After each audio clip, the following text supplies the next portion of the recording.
What's going on, Summoners? Welcome back to another Pro Guides video. I'm Kangas, and today we're going to take a look at 10 champions that are always good in the meta. This means that while they do have their good and bad times, they tend to always be in an okay spot no matter the patch. So if you're looking for great one tricks or just overall safe, reliable picks, make sure to sub to the channel and let's get into it. Starting us off strong, we've got Shen. This Eye of Twilight not only offers a powerful laning phase, but he's also able to help his team from across the map with his ultimate. Alongside this, he's great at disrupting team fights with his high tank stats and powerful taunt. Plus, I mean, who can really hate playing a tank, especially when he deals an insane amount of damage due to his passive. He's always in a great spot due to his great utility and pressure that he can create. Not to mention that he tends to win matchups versus early fighters like Aurelia too, so that's just a plus. Overall, if you're looking for a reliable top lane tank that can provide a ton of global pressure, make sure to check out Shen. If you do, you're going to take for summoner spells Flash and Teleport, but if you're in a lane where you have tons of kill pressure, feel free to take Ignite instead. Your ult will make up for the lack of Teleport later on. As for your runes, you'll take Grasp of the Undying, Shield Bash, Second Wind, Overgrowth, Cheap Shot, and Ultimate Hunter. To start off the game, you'll be buying a Potion and a Doran Shield. Afterwards, be sure to start with a Bramble Vest and build into a Frostfire Gauntlet, defensive boots of your choice, Titanic Hydra, Thornmail, Randuin's, and then finish off with either Anathema's Chains or Force of Nature. But before we move on to our next champion, don't forget to check us out at ProGuides.com, where you can view our great catalog of coaches that can personally create a walkthrough to your rank dream. While you're there, you can also check out our subscription service and watch exclusive videos by Core JJ, Xmithy, and more pros. If that sounds interesting, go check it out, but otherwise, let's check out our next top lane beast. Next up, we got everyone's favorite hyper tank, Ornn. This late game scaling beast offers the perfect weak side playstyle with a great team-oriented kit. While other tanks often require a bit of gold to help them early on, Ornn is perfectly fine just getting experience safely as he slowly gains power as the game continues. Plus, he's not really afraid of a fight and can also give himself a few solo kills in lane depending on the matchup. So if you want to play the definition of a hyper tank, then Ornn's beefy stats and CC heavy kit will definitely make you happy.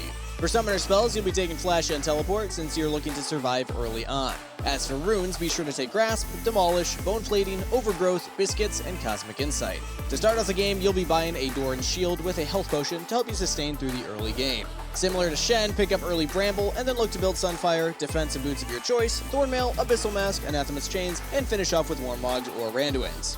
Oh, and small aside, since you can purchase in lane as Ornn, another fun little tech you can do is actually to just take a refillable potion and nothing else in lane. Then you walk up to lane, clear the first two waves, and then you have enough to buy a Doran Shield right there. It's a fun way to make lane even safer if you're against a kill lane like a Darius. Now guiding us into our jungle picks, we've got Lee Sin. Lee has always been regarded as a very powerful go-to jungler with his ability to have a fast and healthy clear as well as a well-rounded kit, making him extremely versatile. Whatever the meta favors, Lee tends to find a home with different builds ranging from fighter, tank, or sometimes even assassin. Overall, his ability to always be useful makes him generally strong no matter the patch, so be sure to give him a try if you're looking for a reliable jungler. Just make sure that you practice him because he can be kind of difficult. For summoner spells, you're taking Flash and Smite. As for runes, you're taking Conqueror, Triumph, Alacrity, Coup de Grace, Magical Footwear, and Cosmic Insight. To start off the game, you'll be taking Ember Knife so that you can get Red Smite later on, and then you'll look to build Gore Drinker, Tabbies, Sterix, Black Cleaver, Death Stance, and Guardian Angel. This will make sure that you're able to have early pressure while also scaling into the late game as a bruiser. Next up on our jungle picks, we've got Jarvan. While Jarvan may not be as well-rounded as Lee Sin, he still offers a similar general state of power no matter where the meta is. He's able to clear very well, have great gank potential, and can be fairly versatile with his build path. Not to mention that his ultimate allows him to lock down multiple champions for quite a while. Sure, he may not sustain himself as much as Lee Sin can, but he offers a lot more engaged potential for him and for his team. Overall, if you're looking for somebody less mechanically intense but with similar power, J4 is your guy. For summoner spells, you're taking Flash and Smite, and for runes, make sure you take Conqueror, Triumph, Alacrity, Coup de Grace, Sudden Impact, and Relentless Hunter. Since you'll be playing as a bruiser, you'll be starting the game with a refillable potion and an Ember Knife. For the rest of your build, make sure to pick up Gore Drinker, Tabbies, Sterix, Thornmail, Guardian Angel, and Death Stance. This will give you a ton of survivability and let you disrupt team fights with your engage. Now before we continue on to mid laners, we got our question of the day. Today's question, we want to know, who is your favorite go-to champion? I put so much time on him that my go-to is still Bard. Even though I haven't played him as much this season, I just always feel comfortable on the champ. But let me know your answers in the comments down below.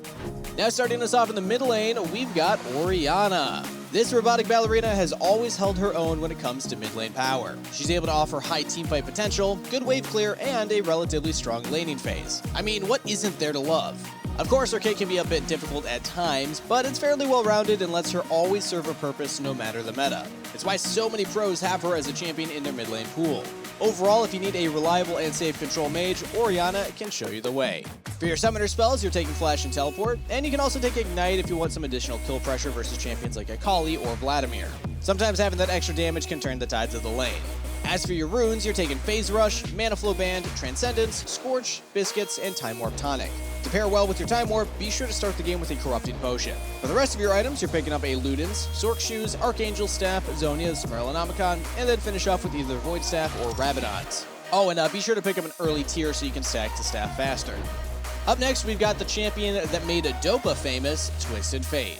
While TF may not always be a powerhouse depending on the meta, one thing is clear. He is always able to get his team ahead and help them out. Between his semi-global ultimate and his extremely long stun card, TF has more than enough utility to help his allies. Plus, if he gets fed, he can absolutely demolish carries with a single WQ combo. Overall, if you want to have high presence on the map and love trading cards, be sure to check out Twisted Fate and unleash your inner Dopa. For summoner spells, you're taking Flash and either Teleport or Ignite. Similar to Orianna, if you have kill pressure or a strong jungler, that's when you take Ignite. Otherwise, Teleport's the safer bet because you can ult somewhere and then TP back to a lane to catch a wave. As for your runes, you'll be taking Unsealed Spellbook, Commencing Stopwatch, Minion Dematerializer, Time Warp Tonic, Bone Plating, and Unflinching. To better synergize with your Time Warp, be sure to start the game with a Corrupting Potion. The rest of your build will consist of Everfrost, Lucidity Boots, Lichbane, Rapid Fire Cannon, Zhonya's, and finish off with Rabadon's or Void Staff, depending on what you need. This build is fairly flexible and the item order can always be swapped around depending on your enemy team. Next up, diving straight into our 80 carries, we have Ashe. This classic marksman has always held her own in the meta due to her insane amount of lane pressure and utility. Not only is she able to help her allies, but she can easily dish out the most damage due to her Q. And that's not all, because between her slowing passive, her global hawkshot, and her ultimate, she is one of the best utility carries in the game. If you want an easy to play yet extremely powerful 80 carry, look no further than Ashe. Also, it's kind of helpful that she's only 450 blue essence, so if you're new to the game, definitely check her out. For summoner spells, you'll take Flash and Heal. As for runes, you're taking Hailblade, Cheap Shot, Eyeball Collection, Ravenous Hunter, Biscuits, and Approach Velocity. Start off the game with a Health Potion and a Doran's Blade for some good lane sustain.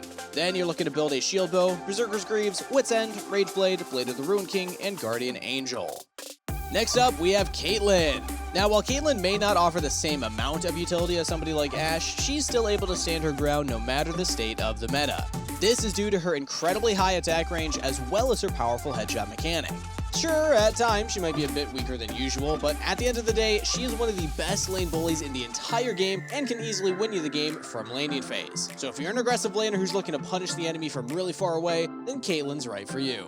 For summoner spells, make sure you're taking Flash and Heal, and as for runes, you're taking Lethal Tempo, Presence of Mind, Legend Bloodline, Coup de Grace, Taste of Blood, and Ravenous Hunter.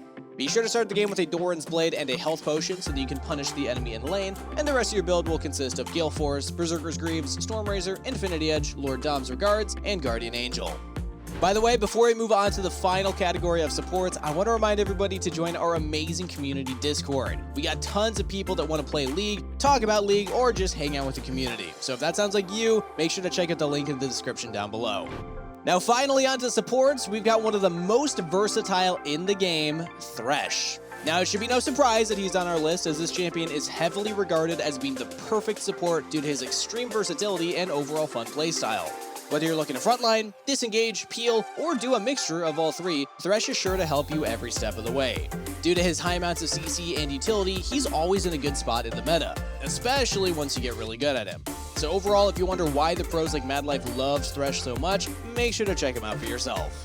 For summoner spells, you're taking Flash and either Ignite or Exhaust. More often than not, you'll be taking Ignite so you can get your carry some kills, but on occasion that the enemy has multiple assassins, Exhaust can be a lifesaver. As for runes, you can take Aftershock or Guardian, and then Font of Life, Bone Plating, Overgrowth, Biscuits, and Cosmic Insight. Start the game off with 2 potions and Steel Shoulder Guards so that you can get wards later on. The rest of your build will consist of Locket, Mobility Boots, Zeke's, Knight's Vow, and either Thornmail or Redemption. And last but certainly not least, we got the champion that I have been abusing the hell out of this season, Lulu. Lulu is single-handedly regarded as the best enchanter in the game. She's able to keep her allies alive, pressure the enemy in lane, and can even turn the enemy into cute little animals. I mean, what's not to love? Not to mention that she doesn't really need a lot of items to be useful either, just due to the nature of her kit. No matter what the meta looks like, it's hardly ever wrong to pick Lulu. I mean, she can heal, shield, empower, and use the broken polymorph ability, so what more can you possibly want from an enchanter? For summoner spells, you're taking Flash and then either Ignite or Exhaust. If you're looking to peel your hyper carry, Exhaust will be your best friend, but due to Lulu's polymorph, it's not always necessary. If you want the extra damage and pressure, feel free to take Ignite instead. As for runes, you're taking Airy, Mana Flow Band, Transcendence, Scorch, Biscuits, and Cosmic Insight. Due to your good laning phase, you'll be starting the game with a Spell Thief's Edge and 2 potions. The rest of your build will consist of Shurelya's, Lucidity Boots, Ardent Censer, Chemtech Putrefier, and then your choice of Mikhail's or Redemption. So that's our list of 10 champions that are always good in the League of Legends meta. They're not always going to be the top of the meta, but pretty much no matter what happens, their kits are just so strong that they will be useful for your team. So if you're looking to one-trick any champions, you should consider some of these. That's going to be it for the video though, so if you enjoyed it, remember to leave a like and sub to the channel, but most importantly, best of luck on the Rift everybody, stay hydrated, and I'll see you in the next one.